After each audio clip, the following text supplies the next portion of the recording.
Il y a des villes qu'on définit par un seul monument, un fleuve, une seule grande histoire. Mais Nantes, eh bien c'est une autre affaire. Son identité, en fait, c'est de ne jamais rester la même. C'est une ville qui est en mouvement perpétuel, qui se réinvente tout le temps.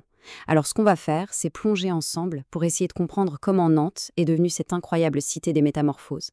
Pour commencer, rien de mieux que cette phrase célèbre d'André Breton. On est dans les années 20 et le père du surréalisme voyait déjà Nantes comme ça.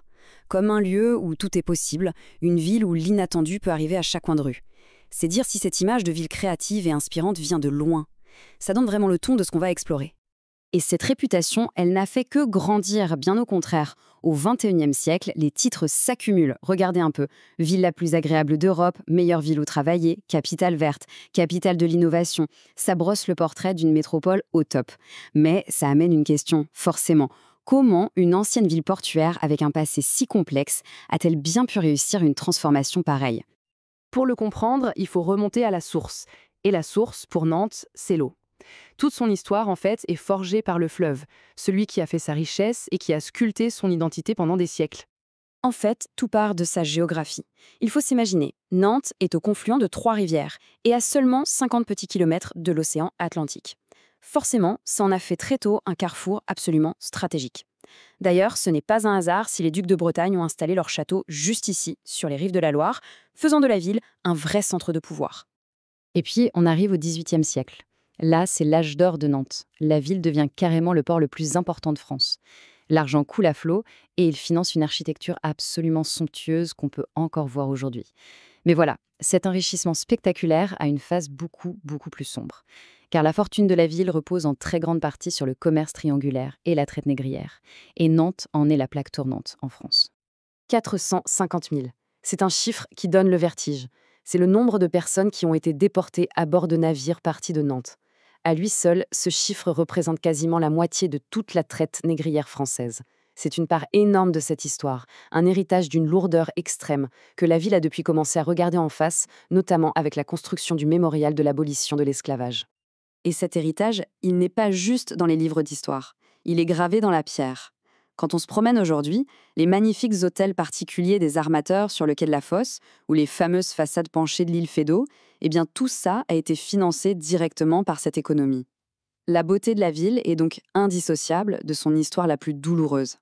Après la transformation économique, place à une métamorphose physique. Et là, on peut dire qu'elle a été radicale. Au XXe siècle, un seul mot va tout changer pour Nantes: les comblements. C'est une décision spectaculaire, un projet fou qui visait à maîtriser ce fleuve qui à l'époque traversait la ville de part en part.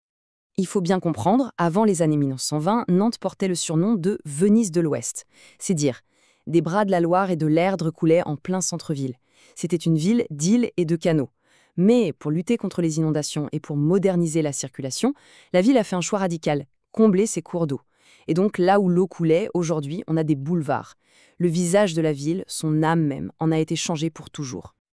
On avance dans le temps et on arrive à une autre métamorphose, plus récente celle-ci et sans doute plus douloureuse pour beaucoup de Nantais, la fin de l'ère industrielle, celle qui avait fait battre le cœur de la ville pendant si longtemps. Tout bascule en l'espace de quelques années à peine. En 1987, c'est le choc. Le dernier navire est lancé. C'est la fin des chantiers navals, la fin de toute une épopée industrielle. Mais ce qui est fascinant avec Nantes, c'est qu'elle ne s'effondre pas. Au contraire, c'est presque au même moment, en 1985, qu'elle devient la toute première ville de France à réintroduire le tramway moderne. Le TGV arrive juste après. Sans le savoir, la ville était déjà en train de préparer sa nouvelle vie. Alors, face à ce vide immense laissé par l'industrie, la réponse de Nantes ne va pas être seulement économique. Non, elle va être avant tout culturelle. La ville va littéralement se réinventer une âme. Le point de bascule, il est vraiment là. On passe de l'usine à la Seine. Le tramway, silencieux, moderne, devient le nouveau symbole de la ville. Et sur les friches industrielles, là où il y avait le bruit des chantiers, un autre type de gigantisme apparaît, celui du théâtre de rue, avec les géants de la compagnie royale de luxe qui marchent dans la ville. La culture n'est plus un simple accessoire, elle devient le nouveau moteur de l'identité nantaise. Même le patrimoine industriel, comme la célèbre usine de biscuits Lu, est transformé en lieu de culture. Et cette capacité incroyable à se réinventer, on la voit à l'œuvre aujourd'hui, en direct, avec le plus grand projet urbain de la ville, la transformation de l'île de Nantes. L'île de Nantes, c'est vraiment le cœur battant de la métamorphose actuelle.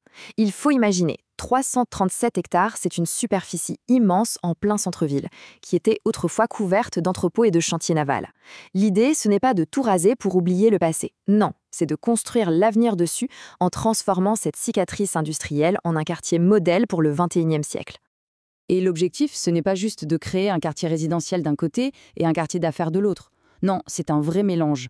On y construit des logements, bien sûr, on y installe des entreprises, mais surtout, la culture y garde une place centrale, avec des lieux devenus emblématiques, comme les machines de Lille. C'est une vision vraiment complète de ce que peut être la ville de demain. Et franchement, il n'y a pas de meilleur symbole de toute cette transformation que lui, le grand éléphant, ce géant d'acier et de bois qui se déplace lentement, majestueusement, à l'endroit même où on construisait d'immenses navires. C'est le passage de la production industrielle à la création poétique, sur le même sol. C'est toute l'histoire de la Renaissance de Nantes résumée en une seule image. C'est magnifique. Bon, alors qu'est-ce qu'on retient de ces trajectoires absolument uniques? Ce qu'on comprend, c'est que l'identité de Nantes, au fond, ce n'est pas quelque chose de figé dans le passé. Non, elle réside précisément dans cette incroyable capacité à se transformer, passer de port au passé sombre à capitale écologique, d'une ville qui enterre ses propres rivières à une ville qui fait revivre ses friches industrielles. Nantes, en fait, nous montre qu'une ville, ce n'est pas un musée, c'est un organisme vivant capable des plus profondes métamorphoses. Et toute cette histoire de Nantes nous laisse avec une question assez fascinante. Pour devenir ce qu'elle est aujourd'hui, la ville a dû faire des deuils. Le deuil de ses rivières en centre-ville, le deuil de son identité ouvrière. Et ça pose la question du prix de la modernité. Finalement, qu'est-ce qu'une ville est prête à sacrifier pour se réinventer? C'est peut-être ça la leçon la plus universelle que nous offre cette ville qui, décidément, n'a pas fini de changer.